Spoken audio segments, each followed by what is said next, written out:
Hi అందరికీ నమస్కారం. Welcome back to Venu life. ఈరోజు మనం పొలం దగ్గర ఉన్నాం అనమాట. ఒకసారి చూపిస్తాను మీకు.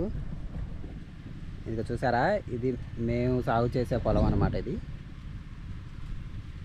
నాటేసి ఒక 1 మంత్ కూడా అవ్వలేదు. ఇంకా పొలం దగ్గర ఓన్లీ వ్యవసాయం ఇవే కాకుండా పొలం గట్ల మీద ఇప్పుడంటే మెడికల్ షాపులకి వెళ్ళి ఎక్కడ లేని రకరకాల మందులు, ప్రతి ఒక్కదానికి జ్వరానికి ట్యాబ్లెట్ ప్రతి ఒక్కదానికి వాడుతున్నాం కదా. ఇప్పుడు పొలం దగ్గర మనకు తెలిసినవి చూపిస్తాను. ఇదిగో మీరు చాలా వీడియోలో చూసే ఉంటారు, ఉత్తరేణాకు అంటారు కదా. ఇది ఉత్తరేణాకు అనమాట.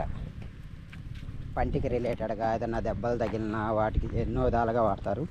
ఇదిగో నేల ఉసిరి అంటారు కదా. ఇదిగో నేల ఉసిరి రకం, ఇదో రకం ఉంది. ఇది పేరు తెలియదు కానీ నేను చాలా వీడియోస్లో చూశాను. ఇది ఒకటి చూసారా, ఎన్నో ఉంటాయి ఇక్కడ. వీటి ఎందుకు వాడతారు ఏంటనేది మనకు తెలియదు కానీ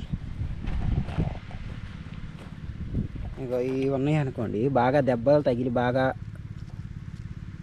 అసలు పూర్తిగా తగ్గని దెబ్బలు ఉంటాయి కదా, అలాంటి వాటికి యూజ్ చేస్తూ ఉంటారు. ఇవి రేగి చెట్లు అన్నమాట, మీకు తెలిసే ఉంటాయి. శంకు పువ్వులు శివాలయంలో శివుడి దగ్గర ఎక్కువ పూజలు చేస్తూ ఉంటారు. అట్ ద సేమ్ టైం కొంతమంది రీసెంట్గా ఏంటంటే ఒబెసిటీ, కొంచెం లివర్లో కొలెస్ట్రాల్ ఫామ్ అయ్యి వాళ్ళందరూ ఎక్కువగా ఇదిగో ఈ మెడిసిన్గా కూడా యూజ్ చేస్తున్నారు ఈ మధ్య. శంకుపూలు, ఇదిగో ఈ శంకుపూల చెట్లు ఇలా ఉంటాయి అన్నమాట. ఇదిగో ఇదంతా ఉత్తరేణాకే. ఏదన్నా నోటి పరంగా చిగురు వాపు, ఏదన్నా అలాంటి డిసీజెస్ కానీ, ఏదన్నా స్మెల్ రావటం, ఇదిగో చూసారా ఇవన్నీ శంకుపూలే.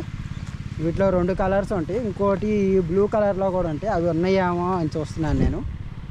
ఇక్కడైతే మొత్తానికి వైట్ కలర్వే ఉన్నాయి. ఇది అది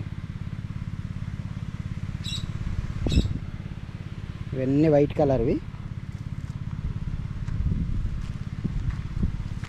మీరు ఇంకా ఈ కాయలు కూడా చూసే ఉంటారు. ఇదిగో ఇదిగో ఈ ఫ్లవర్ చూసారా, దీని పేరేదో మీకు ఏమైనా ఐడియా ఉంటే ఒకసారి కామెంట్ చేయండి. ఇలా ఎన్నో ఉంటాయి అన్నమాట యూజ్ చేసేవి.